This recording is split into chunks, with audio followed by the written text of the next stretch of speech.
Hello students, welcome back. आज हम लोग चैप्टर नंबर 3 का जो टॉपिक अपन पढ़ने वाले हैं वो है कौन सा, occurrence and extraction of metal.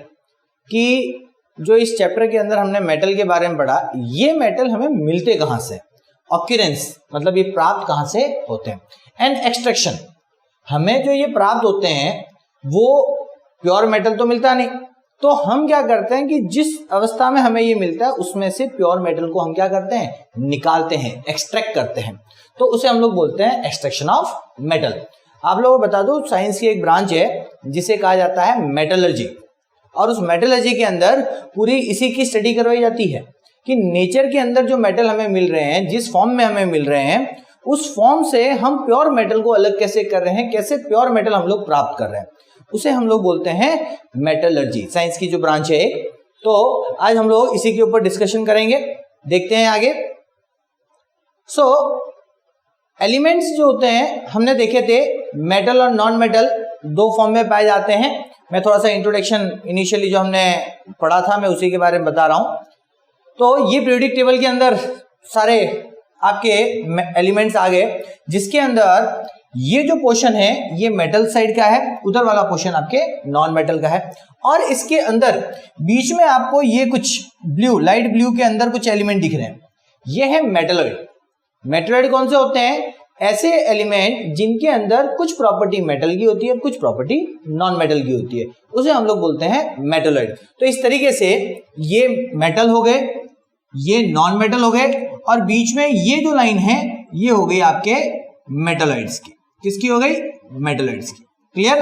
Metalloid के इधर सारे मेटल्स हैं आपके, और इस तरफ जो है वो सारे आपके नॉन मेटल है। क्लियर चीज? समझ आ गई बात? हाँ, एक और चीज मैं बता दूं, ये जो लास्ट लाइन रहती है पीरियोडिक टेबल के अंदर, ये ना ही मेटल है ना ही नॉन मेटल है, इनको हम लोग नोबल एलिमेंट बोलते हैं, नोबल एलिमेंट्स। इनको इनर्ट गैसेस भी कहा जाता है, इनर्ट गैसेस। क्लियर चीज? इनको आप मेटल नॉन मेटल में काउंट ना करें। ये एक ऐसे एलिमेंट्स हैं जो कभी किसी के साथ रिएक्ट नहीं करते, इनर्ट इसीलिए कहा गया है, नोबल इसीलिए कहा गया है इनको, तो इनको हटा दें। बाकी की हम बात करें तो ये मेटल, ये मेटलॉइड्स, और ये बचे हुए आपके नॉन मेटल। तो आप क्लियर है, मेटल्स की संख्या बहुत ज्यादा है, और इन्हीं मेटल्स को नेचर में जिस अवस्था में ये हमें मिलते हैं उस अवस्था से इन्हें प्योर फॉर्म में लाने का जो प्रोसेस होता है वो एक्सट्रैक्शन ऑफ मेटल, और इसकी एक साइंस की ब्रांच है जिसे कहा जाता है मेटलर्जी। चलते हैं आगे, ऑक्यूरेंस ऑफ मेटल। तो मेटल का ऑक्यूरेंस कैसे होता है वो समझते हैं।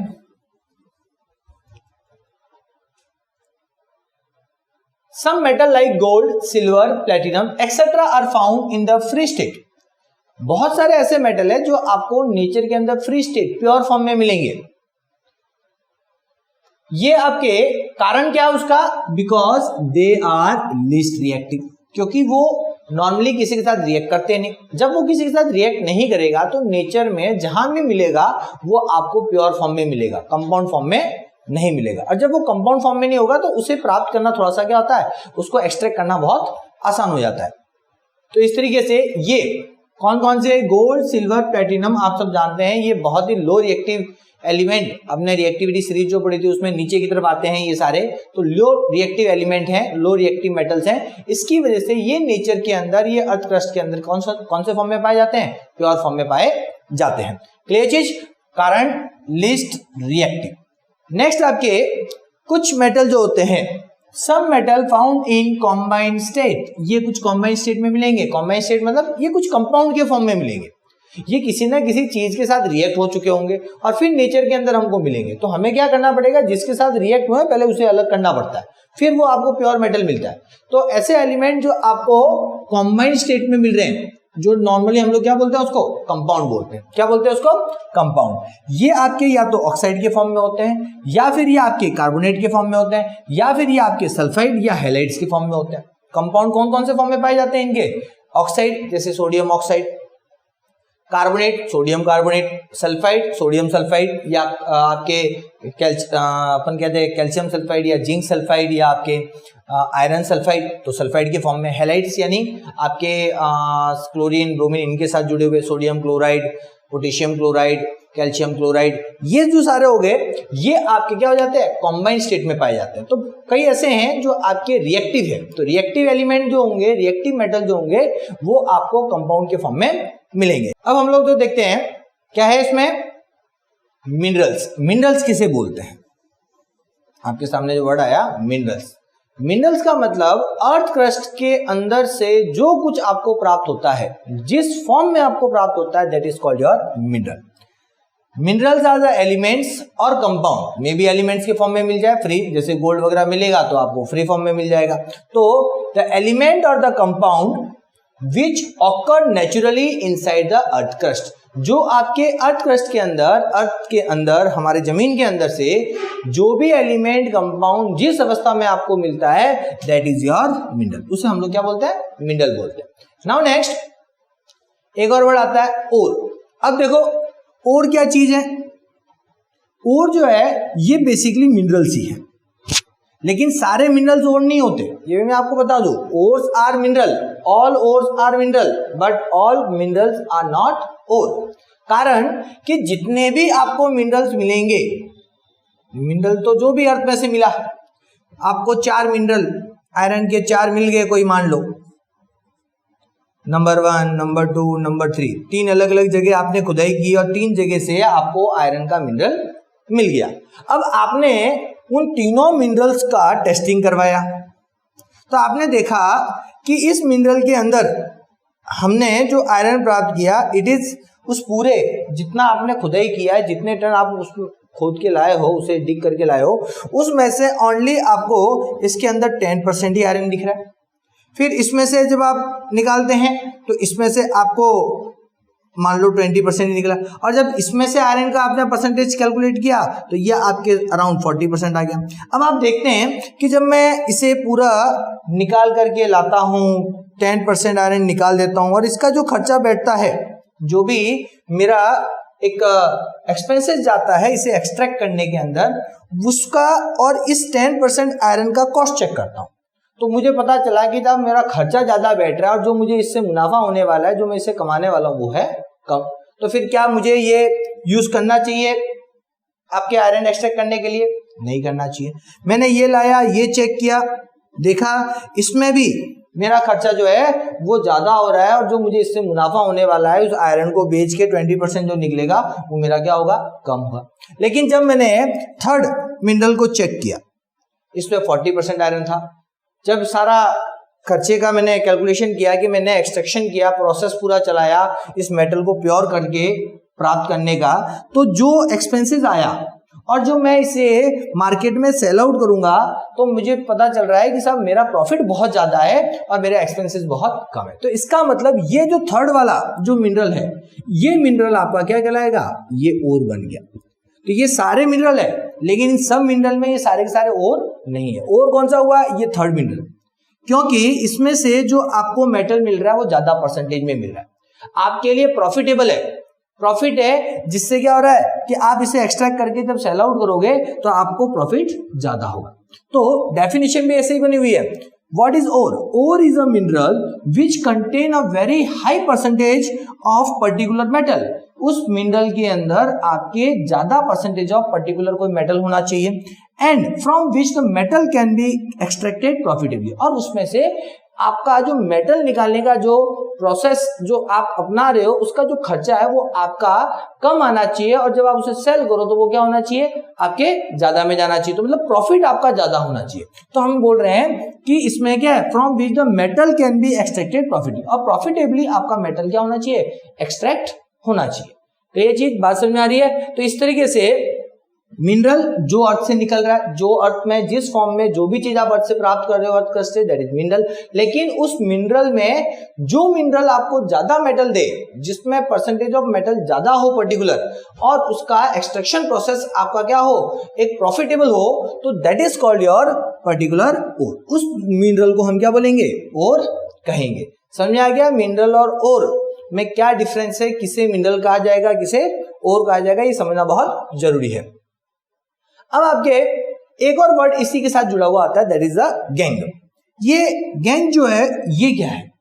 गैंग वर्ड जो बेसिकली है, it is for the impurity present in that ore. आपके ओर में जो पत्थर होते हैं, मिट्टी होती है, क्ले होता है, सॉइल पार्टिकल्स होते हैं, क्योंकि अर्थ में से जब निकलता है तो प्योर मेटल का ऐसा नहीं है कि पूरी की पूरी शीट आपको ऐसी कैसी मिल जाती है।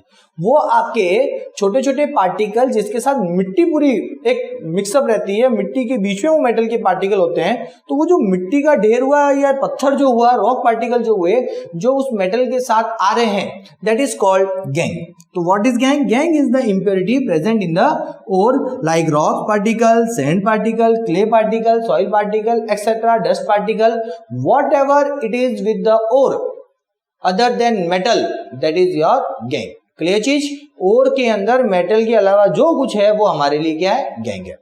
क्लियर? तो 3 टर्मिनोलॉजी आप याद कर लें, ये एग्जाम में कई बार डेफिनेशन के रूप में पूछी जा सकती है।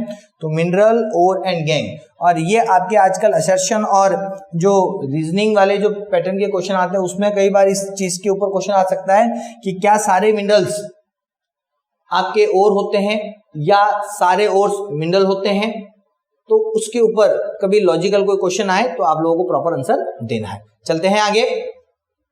Now see, there is a list of some ores of some metal के ores की लिस्ट है कुछ इंपॉर्टेंट, हालांकि आपके बुक के अंदर सब नहीं दिए हुए हैं, तो यहां जो मैं आप लोगों को बता रहा हूं आप लोग थोड़ा सा इसे एक जनरल नॉलेज के लिए ही यूज करिएगा, ज्यादा तो अभी आपके फिलहाल तो यूज नहीं आने वाला है। इसमें एक है जो मैं आपको बताऊंगा कौन सा है, जो आपकी सिलेबस में पर्टिकुलर दिया हुआ है, वो पूछा भी जा सकता है। बाकी फिर भी याद रखें, कई बार कुछ क्वेश्चन ऐसे होते हैं जहां ये नॉलेज आपके हेल्पफुल रहेगा। Now see the important ore of metal, that is first iron. आप आयरन के देखें, आयरन जो है वो आपके 2 ओर्स आयरन के पाए गए, हेमाटाइट और magnetite. Haematite that is Fe2O3 form में पाया जाता है नेचर के अंदर, और मैग्नेटाइट वो ओर है जो आपके कौन से फॉर्म में पाया जाता है? Fe3O4 के अंदर। क्लियर चीज? तो हेमाटाइट एंड मैग्नेटाइट। इसके बाद है आपकी लेड, ठीक है, Pb, गैलिना बोलते हैं उसको, जो आपके लेड सल्फाइड के फॉर्म में पाया जाता है। क्लियर चीज? इसके बाद जिंक, जिंक के भी 2 और नेचर में पाए जाते हैं। एक जिंक का जो फॉर्म है that is the zinc sulphide ZnS, और जिसको जिंक ब्लेंड कहा जाता है। दूसरा जो है वो आपके calamine, that is in the form of ZnCO3, zinc carbonate के फॉर्म में है। क्लियर चीज? इसके बाद आपके मर्क्यूरी, ये आपके लिए बहुत इंपॉर्टेंट है क्योंकि ये आपके सिलेबस के अंदर, बुक के अंदर दिया हुआ है, तो आप लोगों को आना बहुत जरूरी है, ये क्वेश्चन बन सकता है। तो मर्क्यूरी का जो इंपॉर्टेंट ओर है दैट इज योर सिनेबार। कौन सा फॉर्म है? HGS। तो ध्यान रखें, what is cinnabar? Cinnabar is the ore of mercury. Formula क्या है? Mercuric sulphide. क्लियर चीज? चलिए, sorry. So now next see manganese. Manganese जो है वो आपके कौन से फॉर्म में पाया जाता है? और कौन सा है? पायरोलुसाइड। क्या फॉर्म है? MnO2, manganese oxide. क्लियर? उसके बाद है सिल्वर। सिल्वर का भी बहुत कई बार आपके जीके के क्वेश्चन जो बनते हैं कंपटीशन के अंदर वहां पूछा जाता है। तो अर्जेंटाइट या सिल्वर ग्लैंस, तो ये है सिल्वर सल्फाइड के फॉर्म में Ag2S। उसके बाद सोडियम, सोडियम का जो मेन ओर है वो कौन सा है? कॉमन सॉल्ट, और ये है आपके NaCl। क्लियर? तो ये आपके सारे इंपॉर्टेंट ओर, आप ये फॉर्मूले जरूर याद रखें क्योंकि ये आपके अक्सर अभी हम लोग जब पढ़ेंगे तो वहां आपके यूज में लगेंगे। बट ये जो नाम दिए हुए हैं, इन नाम में ये सारे तो नहीं आते। एक आप ये थोड़ा सा याद रखिएगा, सिनेबार, ये अक्सर पूछा जाता है, और एक आप ये कॉमन सॉल्ट, ये तो आपको याद होगा ही क्योंकि सोडियम के लिए सबसे अच्छा ओर जो है वो आपका नमक है, कॉमन सॉल्ट है। ये सिनेबार वर्ड याद कर लीजिएगा, ठीक है? तो ये बहुत इंपॉर्टेंट है। चलते हैं अब आगे। Now see extraction of metal from their ores. Ores का मेटल ओर से मेटल का एक्सट्रैक्शन कैसे करना है, उसका प्रोसेस हम लोग थोड़ा सा डिटेल में आप समझेंगे। 1 बाय 1 स्टेप्स में हम लोग जाएंगे। सबसे पहली चीज, the process of extraction of metals in the pure form from their ores.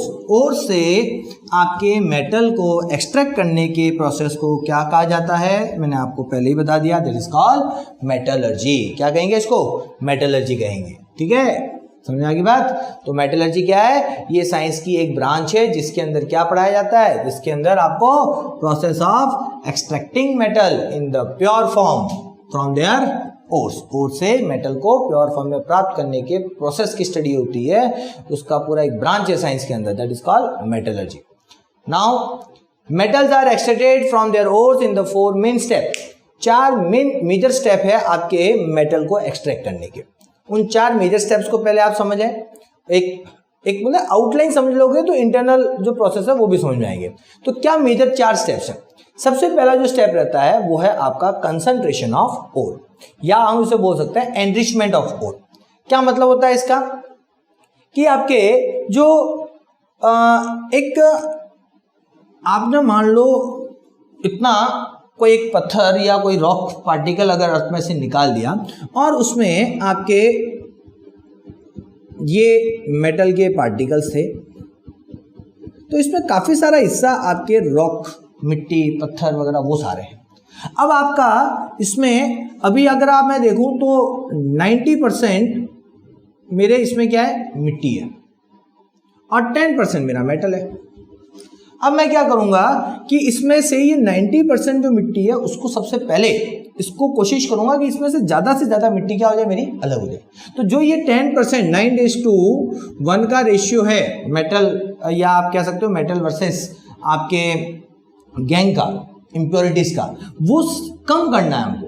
तो ये जो ज़्यादातर जो मिट्टी है उसे पहले निकालना पड़ेगा। तो वो जो आपके मोस्ट ऑफ ऑल इस 90% में से आप ये समझ लो कि 85% को आप इस पहले स्टेप में क्या कर देते हो, बाहर निकालते। सिर्फ ये 5% जो इम्प्योरिटीज है वो इसमें रह जाती है। तो अब आपके पीछे जो बचा उसके अंदर ये हो जाता है कि मेटल ज़्यादा हो जाता है और फिर इम्प्योरिटीज का परसेंटेज बहुत कम हो जाता है। तो पहला स्टेप आपका रहेगा, जो मैक्सिमम क्वांटिटी ऑफ गैंग जो है, जो इम्प्योरिटीज है, उसे आप क्या करोगे, अलग करोगे। तो वो जो पहला स्टेप जहां पर आप सबसे ज्यादा गैंग को, इम्प्योरिटीज को आप उस ओर में से क्या कर रहे हो, निकाल रहे हो, that is called your concentration of ore. उस पहले प्रोसेस को, स्टेप्स को हम क्या बोलेंगे, कंसंट्रेशन ऑफ ओर। एक तरीके से ये भी है एनरिचमेंट ऑफ ओर। ओर की क्वालिटी बढ़ गई। ओर की क्वालिटी कैसे बढ़ेगी, जब इम्प्योरिटीज इतनी सारी चली गई तो पीछे क्या है, ओर की क्वालिटी ऑटोमेटिकली बढ़ गई कि अब इम्प्योरिटी बहुत कम है और मेटल जो है उसमें बहुत ज्यादा है। सेकेंड स्टेप जो रहता है वो है कन्वर्ट टू ऑक्साइड फॉर्म। अब आप क्या कर रहे हैं कि जो मेटल आपको मिला, अब वो किसी न किसी कंपाउंड के फॉर्म में होगा, जैसे ZnCO3, अब ये कार्बोनेट के फॉर्म में है, या ZnS के फॉर्म में है, या फिर आपके ZnO, जिंक ऑक्साइड। अब देखो नेचर के अंदर मोस्टली जो मिलते हैं वो कुछ इस फॉर्म में मिलते हैं। अब ये जो मिले तो हम क्या करेंगे, अगर वो जिंक ऑक्साइड के फॉर्म में है तब तो ये स्टेप करने की जरूरत ही नहीं है, ऑटोमेटिकली हमारा ये स्टेप हो चुका। लेकिन अगर आपको आपका जो मेटल है वो कार्बोनेट या सल्फाइड फॉर्म में प्राप्त हो रहा है, तो हम क्या करेंगे, इन दोनों को कन्वर्ट करेंगे किसके अंदर, ऑक्साइड फॉर्म में। क्लियर? तो ये करना बहुत जरूरी है, आगे बताऊंगा क्यों है, कैसे है। तो हम क्या करते हैं कि जो भी दूसरे फॉर्म में जब कंपाउंड होता है तो उसे ऑक्साइड फॉर्म में लाने का काम करता है। तो ये आपका सेकंड स्टेज हो जाता है। क्लियर चीज, समझ आएगी बात। इसके बाद आपके reduction of metal oxide to the metal. अब जो भी ये ऑक्साइड है, इस ऑक्साइड को हम ले जाएंगे रिडक्शन प्रोसेस के थ्रू पास आउट करेंगे, उसका रिडक्शन करेंगे। रिडक्शन का मतलब रिमूवल ऑफ ऑक्सीजन। तो इसमें से क्या हो जाएगा, जिंक ऑक्साइड में से जैसे ही ऑक्सीजन निकला ये किस में कन्वर्ट हो गया, जिंक के अंदर। तो ये हमने कर दिया रिडक्शन ऑफ मेटल ऑक्साइड, और क्या प्राप्त किया, मेटल। तो ये आपका थर्ड स्टेप हो गया। और फिर इसके बाद जब आपको लास्ट में जो मेटल मिलता है, वो मेटल भी आप काफी सारी इंप्योरिटी निकाल चुके होंगे, लेकिन फिर भी आप ये मान लें 0.10 या 0.10 या 0.20, कुछ बहुत कम मात्रा में आपके उसमें क्या रहेगी, इंप्योरिटीज रहेगी। तो वो जो लास्ट में जो थोड़ी बहुत भी बची हुई जो इंप्योरिटीज है उसे भी हमें निकालना है। तो उसके लिए लास्ट एक स्टेप रहता है, that is called refining process, that is called purification of metal. उस मेटल का प्यूरिफिकेशन करना, फाइनल प्यूरिफिकेशन, जिसके बाद आपको ऑलमोस्ट 99.9% तक का मेटल प्योर फॉर्म में मिल जाता है। ऑलमोस्ट 100% ही समझो कि उसमें से इम्प्योरिटीज न के बराबर उसके अंदर फिर रहती है। तो ये 4 मेजर स्टेप, सबसे पहले मैक्सिमम इम्प्योरिटीज को उसमें एक जनरल फिजिकल प्रोसेसेस या कुछ प्रोसेस हैं जिसके द्वारा बाहर निकाला जाता है, that is called concentration of ores, जिसे एनरिचमेंट ऑफ ओर भी कहा जाता है। फिर उसके बाद क्या होगा, और किसी दूसरे कंपाउंड के फॉर्म में है ऑक्साइड के अलावा, तो उसे कन्वर्ट करके किसमें लाया जाएगा, ऑक्साइड फॉर्म में लाया जाएगा, और उसके बाद उसका रिडक्शन होगा जिससे ऑक्सीजन निकल जाएगा, मेटल बच जाएगा, और फिर बचे हुए मेटल में से जो थोड़ी बहुत भी बची हुई जो इम्प्योरिटीज होगी उसे भी हम लोग क्या करेंगे, इसमें से अलग करने के काम करेंगे। तो वो इम्प्योरिटीज भी आपकी इसमें से निकल जाएगी, और इस तरीके से आपके लास्ट में 99.9% प्योर मेटल आपको मिल जाएगा। समझ आ गई बात। तो इस तरीके से आपके ये 4 मेजर स्टेप हैं, आप ध्यान रखें इसे। अब आपके हम देखते हैं कि भाई कंसंट्रेशन ऑफ ओर कैसे होता है। पहला स्टेप आपका यही है, इसको समझने की कोशिश करते हैं हम लोग। Concentration of ore, what is concentration of ore? Concentration of the ore is the removal of the gang impurities from the ore by different method। अलग अलग मेथडों का यूज करके मैक्सिमम जो गैंग पार्टिकल है, जो इम्प्योरिटीज है, उसे क्या करना है, उस ओर में से निकालना है। कौन कौन से मेथड हैं वो भी कुछ समझ लेते हैं। अब देखें कैसे होता है, उसका स्टेप समझते हैं। Ore occur in nature in the form of big lumps, और जब भी आपके माइंस में से खुदाई वगैरह होती है तो ये जो भी मिलते हैं ये बड़े बड़े पत्थरों के रूप में आपको मिलते हैं।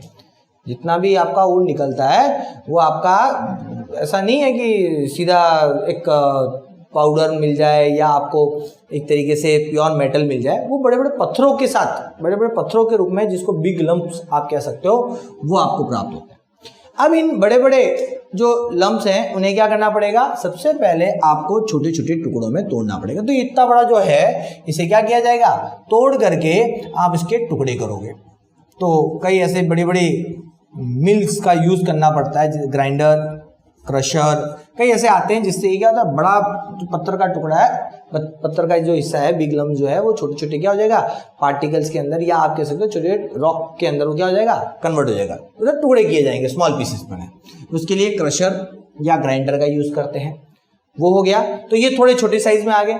अब इसके बाद इन्हें और बारीक करना पड़ेगा, और उसके लिए हम लोग क्या करते हैं, स्टैंप मिल या बॉल मिल के द्वारा इन्हें और ग्राइंड करते हैं, छोटे छोटे और उनको टुकड़े करते हैं, और फाइनली इसका हम लोग बना लेते हैं क्या, पाउडर बना लेते हैं। Pieces are ground into fine powder, वो जो पीसेज हैं, स्मॉल पीसेज, उसे क्या किया गया, आपके फाइन पाउडर के अंदर कन्वर्ट कर दिया गया। क्लियर चीज। तो उसके लिए स्टैंप मिल या बॉल मिल, इस तरह की मिल्स आती है, उनको यूज किया जाता है, और एकदम उसका पाउडर है ना, अपने चेहरे पे लगाने का पाउडर आता है कि नहीं आता है, इस तरीके से भी कन्वर्ट किया जा सकता है। यार समझ लें नमक जैसा, तो मतलब पाउडर, उसको बहुत छोटे पार्टिकल के अंदर क्या करना है, उसको कन्वर्ट करना है। अब ये method of concentration of ore को कंसंट्रेट करने का मेथड क्या क्या होता है। अब इसमें अलग अलग तरीके के ओर्स, अब देखो ये मेथड डिपेंड करता है टाइप ऑफ ओर्स पर, ओर्स कौन से टाइप का है, क्या नेचर है, उसमें कौन सा मेटल है, उसके आधार पर यहाँ पर स्टेप सेलेक्ट किए जाएंगे। कुछ जनरल मैं आप लोगों को बता देता हूँ। जैसे एक हैंड पिकिंग होता है, अगर मान लो कोई बड़े बड़े पार्टिकल्स के अंदर है, इजीली हैंड पिक करके इम्प्योरिटीज को अलग किया जा सकता है। बड़ी बड़ी इम्प्योरिटीज हैं, बड़े बड़े पत्थर हैं, या जो दिख रहा है आपको या इजीली अलग किया जा सकता है, तो वो हम लोग हैंड पिकिंग के द्वारा अलग कर देंगे।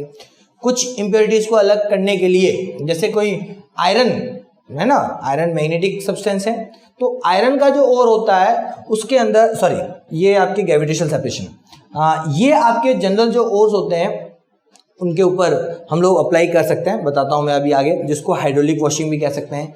एक है मैग्नेटिक सेपरेशन, दूसरा है आपके फोर्थ रोटेशन मेथड, और आपके केमिकल मेथड है। ठीक है, अब समझते हैं। जैसे मैं इलेक्ट्रोमैग्नेटिक सेपरेशन के बारे में एक बार बता देता हूँ। ये जैसे आपके आयरन का ओर हुआ, तो आयरन का ओर हुआ तो इसके अंदर आयरन पार्टिकल भी है और आपके छोटे छोटे रॉक पार्टिकल्स भी हैं या सॉइल पार्टिकल्स भी हैं। अब iron particle is magnetic substance and soil particle, rock particle, dust particle are non magnetic substance.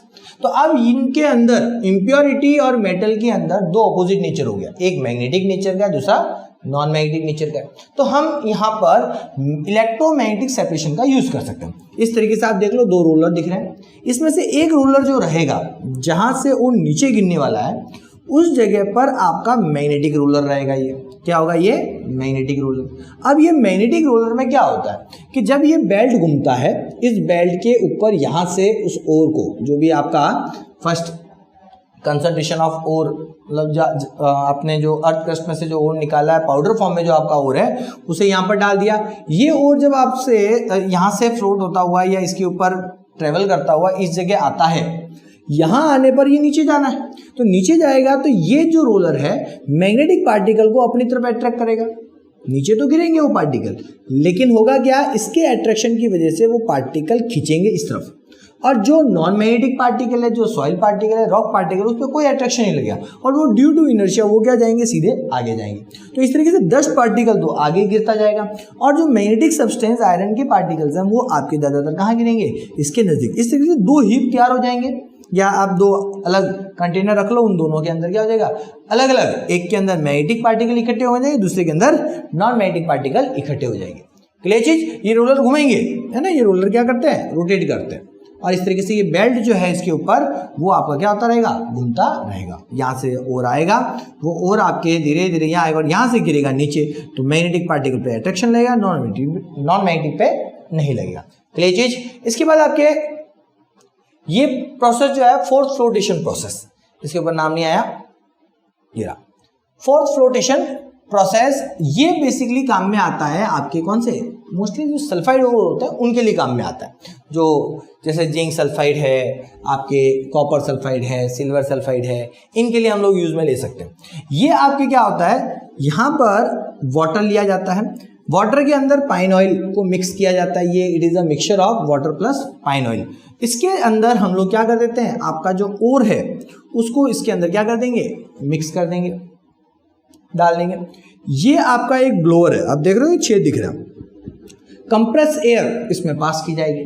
जब वो कंप्रेस एयर यहाँ से होती हुई इन छेद से बाहर निकलेगी, साथ में ये रोटेट भी करता है, इसका क्या प्रोसेस होता है, ये घूमता भी है, तो एक तरीके से अंदर झाग क्रिएट करेगा। जब ये रोटेट होगा तो इसमें क्या होगा, आपके बबल्स, और फोर्थ समझते हो, फोर्थ दैट मीन्स ये आपके झाग क्रिएट करेगा। साबुन के घोल आता है ना, आपने देखा होगा, बकेट के अंदर सब भिगो दो, साबुन डाल दो तो झाग निकलता है। सो ये जो फोर्थ आपके बना, ये फोर्थ जो है, इस फोर्थ के अंदर, ये झाग के अंदर क्या होता है, आपके सल्फाइड ओर के पार्टिकल्स आ जाते हैं, मिट्टी सारी नीचे चली जाती है पानी के साथ मिक्सअप होगी, और ऑयल जो होता है वो आपके क्या करता है, ऊपर की तरफ आ जाता है इस झाग के अंदर, ये सल्फाइड ओर को लेकर के, और फिर इसे आप क्या कर देते हो, सेपरेट कर देते हो।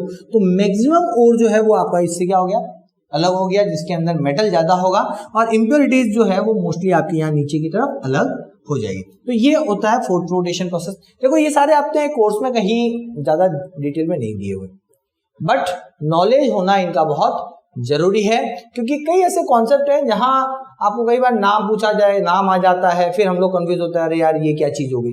तो इसलिए आप लोग इन प्रोसेस के नाम याद रखें, हल्का सा आइडिया रखें। मैं इसीलिए डिटेल इसका थ्योरी दे नहीं रहा हूं, तो ये सिर्फ आपके जनरल नॉलेज के लिए है, और कुछ हाई लेवल क्वेश्चंस आएंगे जो आईक्यू बेस पे क्वेश्चंस होंगे, तो वहां जरूर काम आएगा आपके, ठीक है।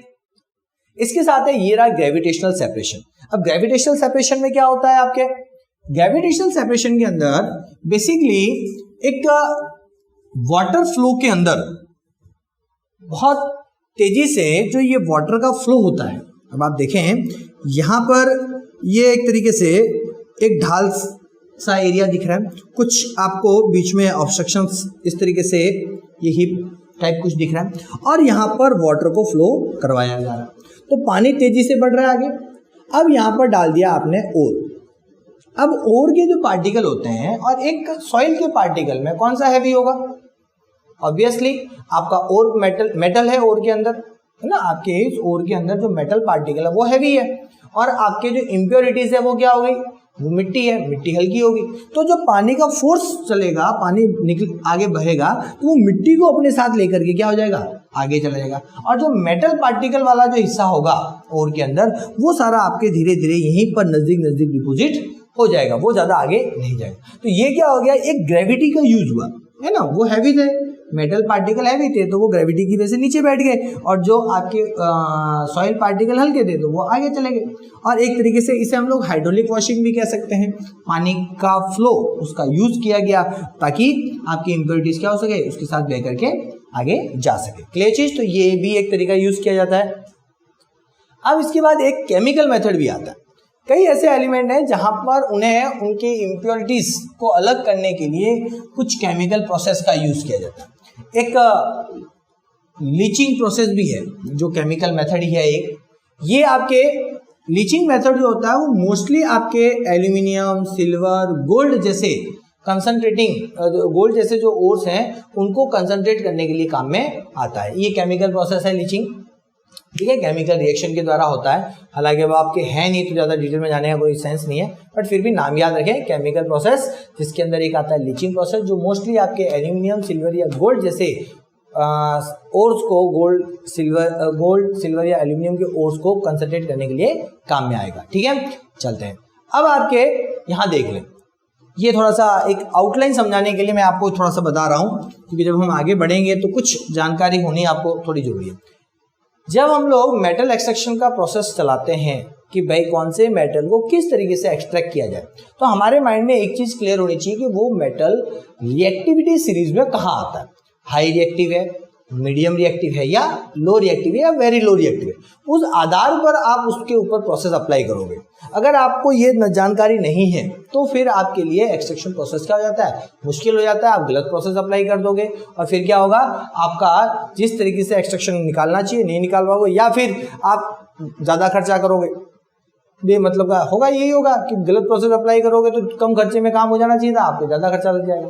तो आपको थोड़ी सी ये इसकी लिस्ट, रिएक्टिविटी सीरीज की लिस्ट पता होनी चाहिए। अब इसमें मेन जो है एक कार्बन और एक है हाइड्रोजन। देखो ये दो, हालांकि ये मेटल नहीं है फिर भी इस लिस्ट में डाला है, क्योंकि यहाँ पर ये क्लियर होना कि कार्बन से हाई रिएक्टिव नेचर वाले कौन कौन से हैं, कार्बन से लो रिएक्टिव नेचर वाले कौन कौन से हैं, हाइड्रोजन से हाई रिएक्टिव वाले कौन से, और हाइड्रोजन से लो रिएक्टिव वाले कौन से हैं।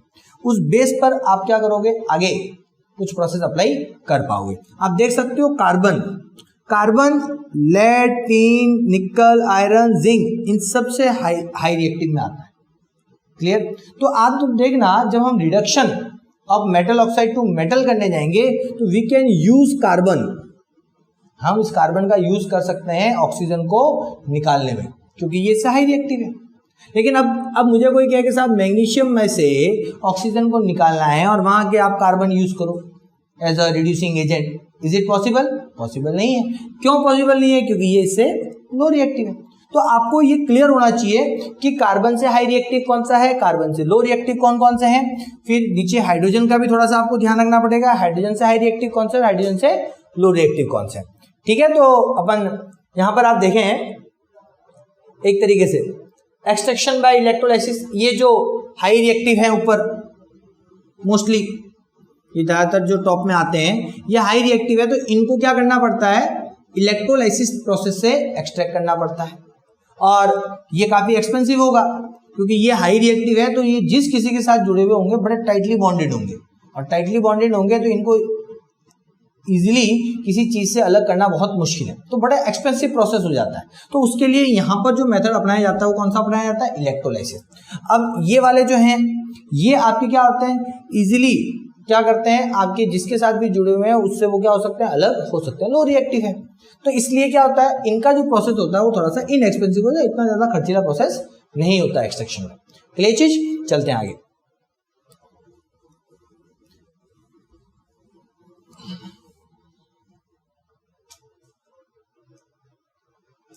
Steps involve in extraction of metal from their ores. तो आप देखें ओर्स को एक्सट्रैक्ट करने के लिए जो स्टेप्स हैं उनको मैं आपको समझाता हूं कि किस वे से हम लोग इन्हें एक्सट्रैक्ट करेंगे। ये चार्ट जिस बच्चे के दिमाग में बैठ गया, आपकी बुक में भी दिया हुआ है, थोड़ा बहुत कुछ फर्क होगा, मैंने इसे थोड़ा क्लियर करने के लिए कुछ स्टेप्स को बढ़ा दिया है, बट आप अपनी बुक में देख करके समझ पाओगे, आप देख लीजिएगा बुक में। अब आप देखें सबसे पहले हमें क्या मिला, ओर मिला। उस ओर कौन से फॉर्म में मिला था, बड़े बड़े रॉक्स बिग लम्प्स के फॉर्म में मिला, हमने छोटे टुकड़े किए, फिर क्रश करके पाउडर कर दिया, फिर किया उसका कंसंट्रेशन ऑफ ओर। अभी इससे पहले हमने स्टेप्स पढ़े कि हमें क्या करना पड़ेगा, अलग अलग मेथड्स का अप्लाई करके उसमें से मैक्सिमम इम्प्योरिटीज को अलग करना है। अब आपके आगे जो बात आती है वो देख लो, 3 हिस्सों में बढ़ गई। कैसे बांटी है कि आप कौन सा मेटल एक्सट्रैक्ट करने जा रहे हो, हाई रिएक्टिव मेटल है तो ये प्रोसेस है, अगर मीडियम रिएक्टिव मेटल है तो ये प्रोसेस है, और यदि आपका जो मेटल एक्सट्रैक्ट करने जा रहे हो वो लो रिएक्टिव है तो ये प्रोसेस है। क्लियर चीज, आइडिया बता देता हूं। हाई रिएक्टिव मेटल बहुत ज्यादा हाई होता है, हाई रिएक्टिव होता है, तो वो क्या होता है, जिसके साथ भी जुड़ा हुआ है वो इतना टाइटली बॉन्डेड होगा कि इजीली अलग नहीं होगा। तो एक ही स्टेप उन्होंने बना दिया कि कुछ नहीं करना है, आप कर लो इलेक्ट्रोलाइसिस ऑफ मॉल्टन ओर। आप उसे पहले थोड़ा सा मेल्ट कर दें, मॉल्टन फॉर्म में ले आओ ओर को, और उसके बाद करो इलेक्ट्रोलाइसिस। आपका मेटल जो होगा वो इजीली उसमें से क्या हो जाएगा, अलग हो जाएगा। क्लियर चीज, समझ में आ रही बात, और आपको प्योर मेटल मिल जाएगा। दूसरा मेटल जो मीडियम रिएक्टिव जो है वो आपको 3 फॉर्म में मोस्टली और मिलते हैं, कार्बोनेट, सल्फाइड और एक मिलता है ऑक्साइड, अब आप यहां देखें कि अगर ऑक्साइड है तो कुछ नहीं करना है, सीधा ये स्टेप आएगी आपके, ऑक्साइड में है तो कुछ करना ही नहीं है, वो आपके सीधा ऑक्साइड ऑफ मेटल है ही है। लेकिन अगर आपके और कार्बोनेट के फॉर्म में है या सल्फाइड के फॉर्म में है तो इन प्रोसेस के द्वारा आप ऑक्साइड फॉर्म में आओगे। अगर वो आपके कार्बोनेट के फॉर्म में है तो आप उसका कैल्सिनेशन करोगे, एक प्रोसेस है, अभी डिटेल में जाएंगे अपन कि क्या करना है, उसे ऑक्सीजन विदाउट आपके इसको हम लोग क्या करेंगे, बिना ऑक्सीजन की प्रेजेंस में क्या करेंगे, इसे हीट करेंगे। क्लियर, एब्सेंस ऑफ एयर में इसे हीट करेंगे तो दैट इज कॉल्ड कैल्सिनेशन। और सल्फाइड और जो है वो क्या हो गया, विद ऑक्सीजन आप इसे क्या कर दो, हीट करो ओर को, तो ये आपके कन्वर्ट होकर के किसमें आ जाएगा, ऑक्साइड ऑफ मेटल की स्टेट में आ जाएगा। उसके बाद आपका जो है इस ऑक्साइड ऑफ मेटल का क्या करेंगे, रिडक्शन। मैंने आपको बताया ना, 3rd स्टेप जो है था, तो रिडक्शन ऑफ मेटल, तो रिड्यूसिंग एजेंट का यूज करेंगे, उसमें से ऑक्सीजन को अलग कर देंगे, मेटल प्राप्त करेंगे, और फिर उस मेटल का लास्ट स्टेप क्या हो जाएगा, वो आपका हो जाएगा रिफाइनिंग, प्योरिफिकेशन। तो ये प्योरिफिकेशन ऑफ मेटल, ठीक है।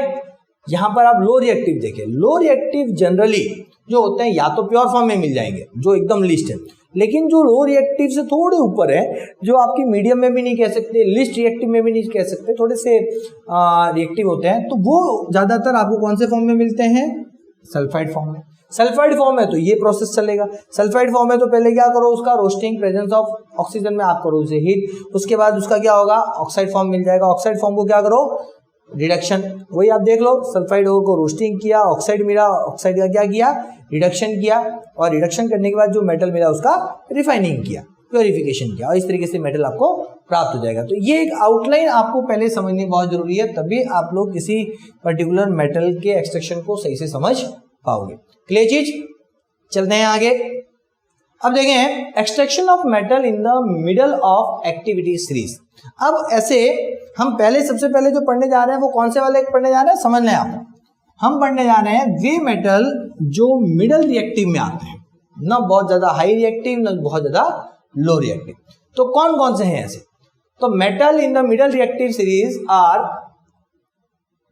Zinc, Fe, Pb are found in, ये जो है ये मिडल रिएक्टिव एलिमेंट्स में, बीच में देख लेना, आपको उस जोन के अंदर मैंने इससे पहले वाला जो बताया, आपको एक स्लाइड बताई थी, उसमें कुछ नाम था, तो उसमें ये आते हैं। अब ये आपके कौन कौन से फॉर्म में मिलेंगे, या तो मिलेंगे ऑक्साइड फॉर्म में, या मिलेंगे सल्फाइड फॉर्म में, या मिलेंगे आपको कार्बोनेट फॉर्म में।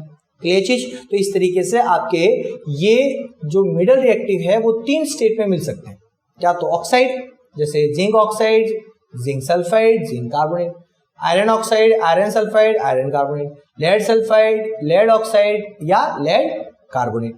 क्लियर चीज। अब आपके it is easier to obtain metal from their oxide, अगर किसी का ऑक्साइड है, अब मैं आपको कहूं कि ZnCO3, ZnS और ZnO, इससे मुझे Zn प्राप्त करना है, मेटल प्राप्त करना है, मेरा एम तो यही है, भले किसी भी फॉर्म में हो, मुझे तो किस में जाना है, इसमें। इससे डायरेक्ट इसमें जाना बहुत ज्यादा टिपिकल है, बहुत कॉम्प्लिकेटेड प्रोसेस होता है और इतना इजीली ये इसे छोड़ता नहीं है। तो हमारे लिए बड़ी दिक्कत हो जाती है कि डायरेक्ट ये इसे छोड़ेगा नहीं और मुझे मेरा जिंक मिलेगा नहीं। इसमें भी ऐसा ही है, इसमें भी सल्फाइड से डायरेक्ट जिंक प्राप्त करना बहुत टेढ़ा है। तो फिर ये क्या करते हैं कि ये जो थोड़े से डायरेक्ट प्राप्त करना बहुत मुश्किल है, तो ये क्या करते हैं कि ऑक्साइड में ले आओ, पहले इन्हें किस में ले आओ, ऑक्साइड फॉर्म में, और इन ऑक्साइड फॉर्म से आपका मेटल प्राप्त करना कंपेयर टू दिस क्या है, बहुत इजी है और आपके क्या होता है, जल्दी हो जाता है और सस्ता भी पड़ता होगा। तो इसलिए वो क्या करते हैं कि कोई भी आपके ऑक्साइड के अलावा कोई फॉर्म अगर किसी और का है तो उसे किस में ले जाया जाएगा, उसे ऑक्साइड फॉर्म में ले जाया जाएगा। कई बार क्वेश्चन आता है, व्हाई द कार्बोनेट और sulphide ore are converted into oxide during extraction. तो यहाँ पर है, it is easier to obtain metal from their oxide, oxide से मेटल प्राप्त करना आपके आसान है कंपेयर टू सल्फाइड और कार्बोनेट ओर। कार्बोनेट और सल्फाइड ओर से आपके मेटल प्राप्त करने से आसान है ऑक्साइड ओर से मेटल को प्राप्त किया जाए। समझ आ गई बात? चलिए next, so the sulphide and carbonate ores are converted into oxide, इसलिए सल्फाइड और कार्बोनेट ओर को किसमें कन्वर्ट किया जाएगा, आपके ऑक्साइड स्टेट में कन्वर्ट किया जाएगा बिफोर रिडक्शन, रिडक्शन करने से पहले, क्योंकि वो रिडक्शन होगा नहीं, वो डायरेक्ट मेटल में आएगा नहीं, तो हम क्या करेंगे, पहले ऑक्साइड में ले आएंगे। Non oxide ore can be converted into oxide. अब हमारा एम क्या हो गया कि सब ऑक्साइड में जाना है, तो उसके लिए भी तो स्टेप होना चाहिए, उसके लिए भी तो हमारे पास प्रोसेस होना चाहिए। तो उसके लिए हमारे पास जो प्रोसेस है वो आपके एक है रोस्टिंग, एक है कैल्सिनेशन। कौन कौन से हैं, रोस्टिंग और कैल्सिनेशन, ये दो प्रोसेस आपके इसमें क्या है, काम में लिए जाते हैं। ठीक है, तो इस तरीके से हम समझते हैं कि रोस्टिंग कौन सा हुआ और कैल्सिनेशन कौन सा हुआ, इन दोनों प्रोसेस को आप समझें।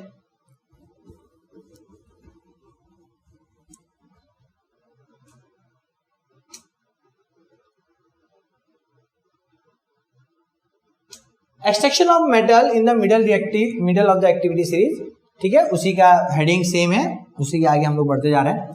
अब रोस्टिंग क्या होता है, रोस्टिंग का मतलब होता है आपके कंसंट्रेटेड ओर को, जो कंसंट्रेटेड ओर, इससे पहले वाला जो स्टेप था कंसंट्रेशन ऑफ ओर था, तो जो भी कंसंट्रेटेड ओर है उसे यदि आप प्रेजेंस ऑफ एक्सिस एयर में हीट करते हो, ध्यान रहे कंडीशन है बिलो मेल्टिंग पॉइंट, ये ध्यान रखना, आप अपने ओर को एयर की प्रेजेंस में, ऑक्सीजन की प्रेजेंस में हीट करोगे, बट बिलो मेल्टिंग पॉइंट, आप उसके मेल्टिंग पॉइंट तक उसे हीट नहीं करोगे, मेल्टिंग पॉइंट तक का टेम्परेचर नहीं देना है, उसके नीचे तक का टेम्परेचर दे करके उसे हीट करना है। क्लियर चीज? तब आपका ये सल्फाइड ओर जो है वो किस में कन्वर्ट हो जाएगा, ऑक्साइड फॉर्म में कन्वर्ट हो जाएगा। आपको ध्यान देना है, ZnAs को क्या किया गया, ऑक्सीजन की प्रेजेंस में हीट किया गया, बट ये जो भी टेम्परेचर होगा it will be lower than the melting point of Zn, zinc के मेल्टिंग पॉइंट से क्या होगा, कम होगा। और जब ये आपकी हीट किया जाएगा तो रिएक्शन ये होगी, ZnS plus O2 gives ZnO plus SO2। Clear चीज? तो हमको जो चाहिए वो मिल गया, ये गैस के फॉर्म में निकल जाएगा। आ गया जिंक ऑक्साइड। अब ये जिंक ऑक्साइड जो है आपके, इस जिंक ऑक्साइड का हम आगे जो है रिडक्शन करेंगे, उनको मिल जाएगा जिंक। अब दूसरा प्रोसेस एक और जो है वो है आपका कौन सा वाला, कैल्सिनेशन। अब कैल्सिनेशन कहाँ काम में आता है, ये कहाँ काम में आया, ये आता है सल्फाइड ओर में, ये फिक्स कर लो, roasting is related to sulphide ore, ये सल्फाइड ओर में ही काम में आएगा, और calcination is always related to carbonate ore. Calcination जो है वो हमेशा किससे जुड़ा हुआ रहता है, वो कार्बोनेट ओर से जुड़ा हुआ रहता है। तो कैल्सिनेशन वो प्रोसेस सेम ऐसा ही है, लेकिन यहाँ पर एयर की प्रेजेंस में हीट किया गया था, लेकिन यहाँ एयर नहीं दी जाती।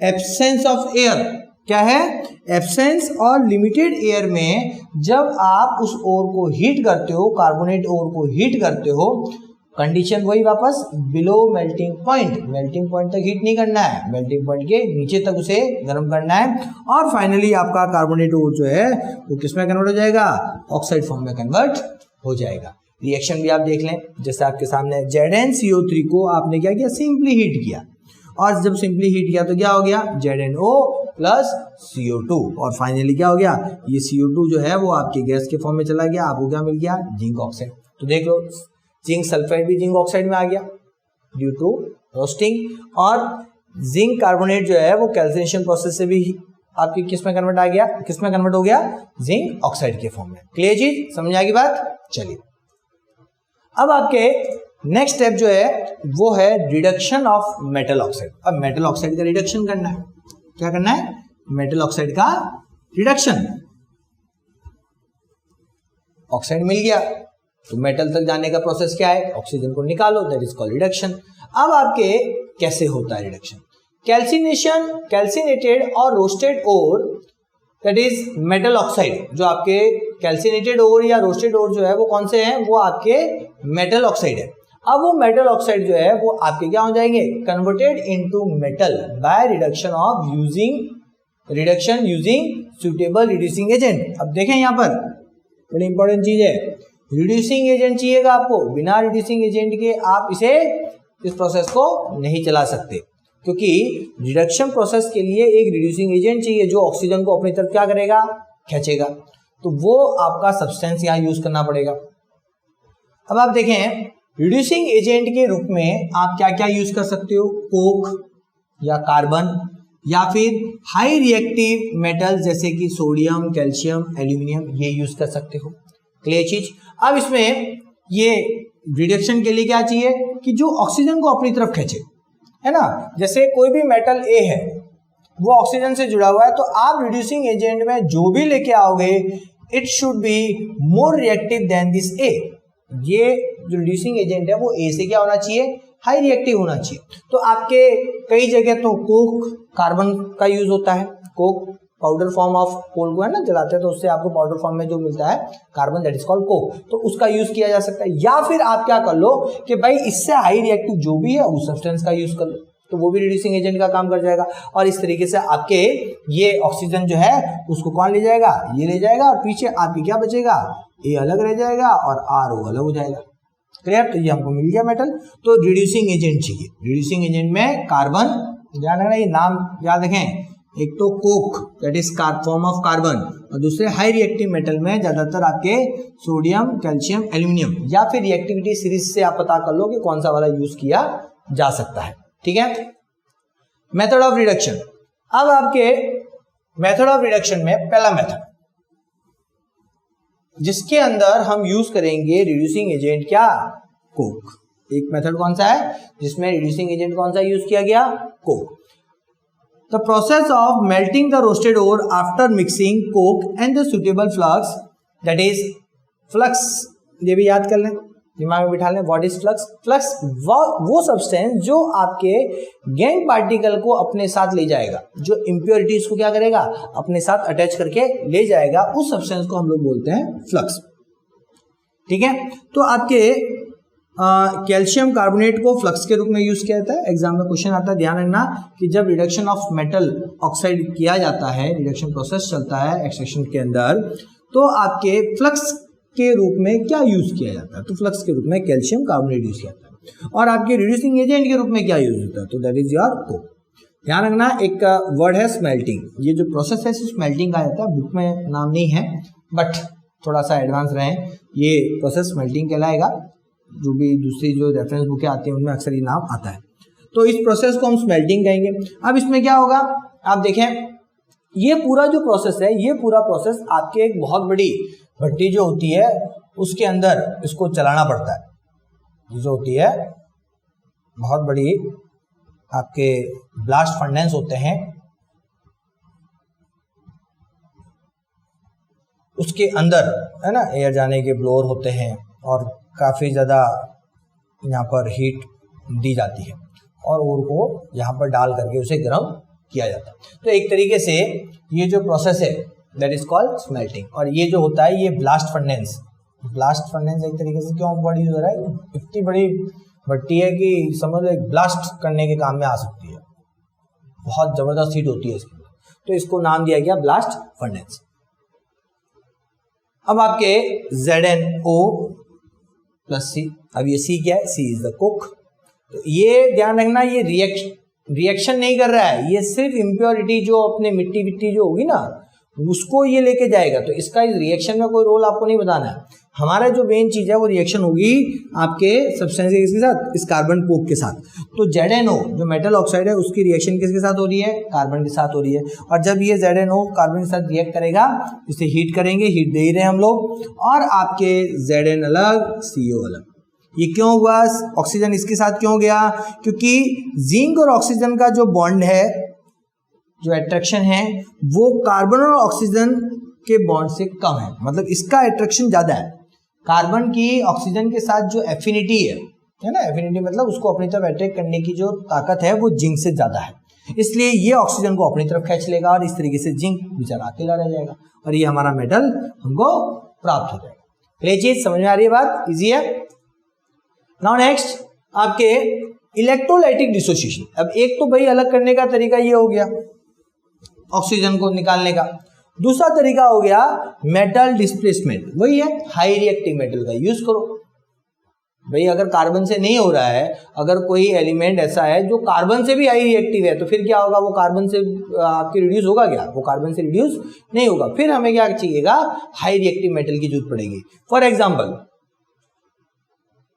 जैसे आपके कई रिएक्टिव मेटल है, सोडियम, कैल्शियम, एल्यूमिनियम, यदि आपको रिड्यूसिंग एजेंट के रूप में इनका यूज करना पड़ रहा है, अगर इन्हें यूज करना पड़ रहा है, इसका मतलब हाई रिएक्टिव मेटल का यूज कर रहे हो। और ऐसे प्रोसेस को हम लोग क्या बोलेंगे, इलेक्ट्रोलाइटिक डिसोसिएशन या मेटल डिस्प्लेसमेंट। आपके यहाँ देखें, यहाँ कुछ रिएक्शन दी हुई है, आप देखें मैग्नीज ऑक्साइड में से ऑक्सीजन को अलग करना था। अब मैं अगर यहाँ कार्बन डाल देता, अब बताओ क्या कार्बन ये ऑक्सीजन ले जा पाता, नहीं ले जा पाता। क्यों नहीं ले जा पाता, रिएक्टिविटी सीरीज देखो, कार्बन मैग्नीज के नीचे आ रहा है, अब carbon is low reactive than manganese, तो ये भाई इसको कैसे ले जाएगा, तो ये तो फिर जाना ही नहीं है, तो कार्बन तो आपके यहाँ चलना ही नहीं है। अब आपके मैग्नीज के ऊपर कौन कौन से एलिमेंट आते हैं, उसमें से कोई एक लेना है, हमने कौन सा ले लिया, एल्यूमिनियम ले लिया।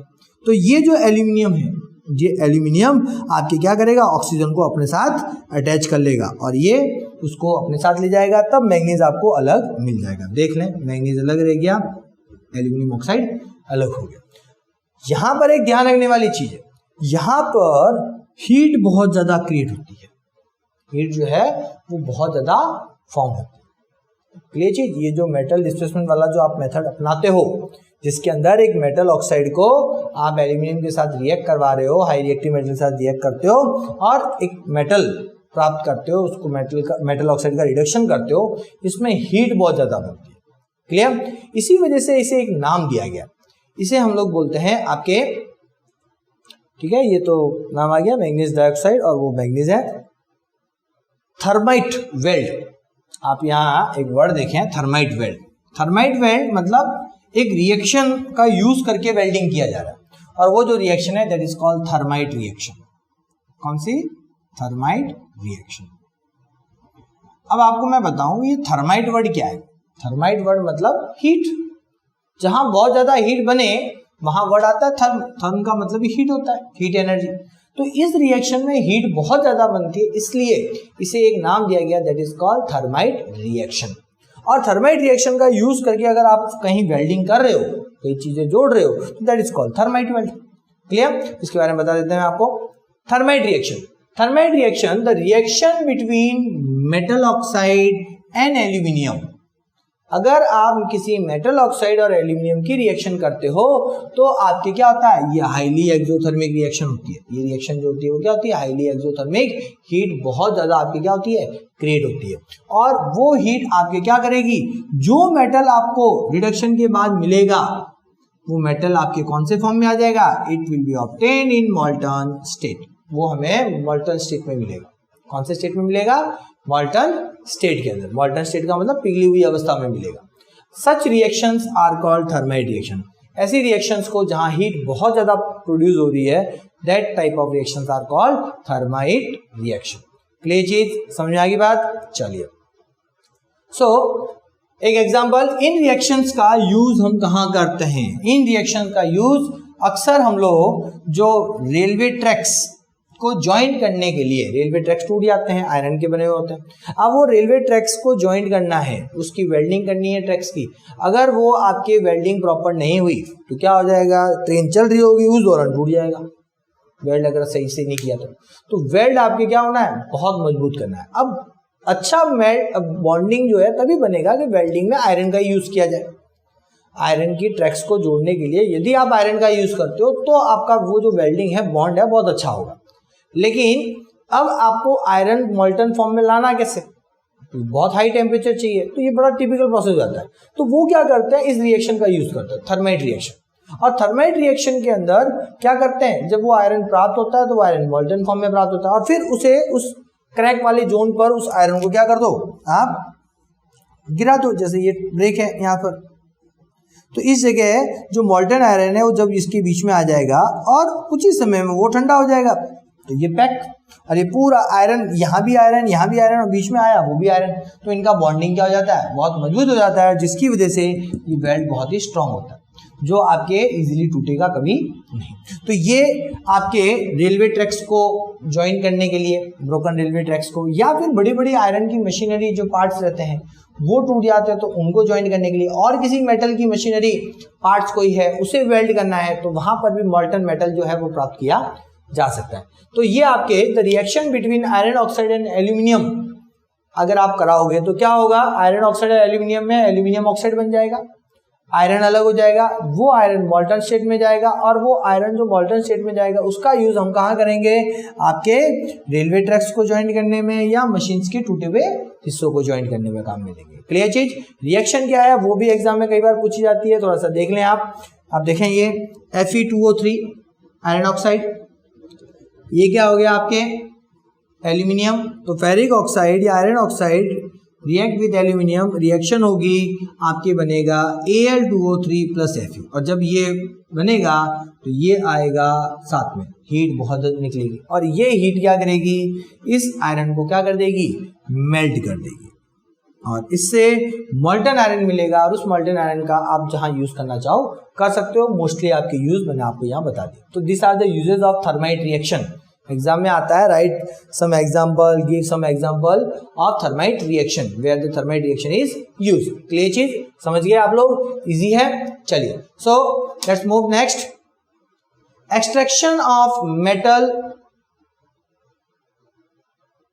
इन low in the activity stage. अब ध्यान रखें, मैंने अभी आप तक को बताया जो है वो मेटल प्राप्त करने तक का स्टेज बताया, लास्ट एक प्यूरिफिकेशन ऑफ मेटल जो है वो स्टेज बाकी है, वो मैं सबसे लास्ट में, क्योंकि वो आपके इस लो रिएक्टिव वाले और मिडल रिएक्टिव दोनों का एंड स्टेज एक ही है, तो मैं दोनों के अंदर एक साथ आपको बता दूंगा। अब आप देखें, extraction of metal low in the metal low in activity stage. Activity stage में जो नीचे की तरफ आते हैं उनका एक्सट्रैक्शन कैसे होता है वो समझना। तो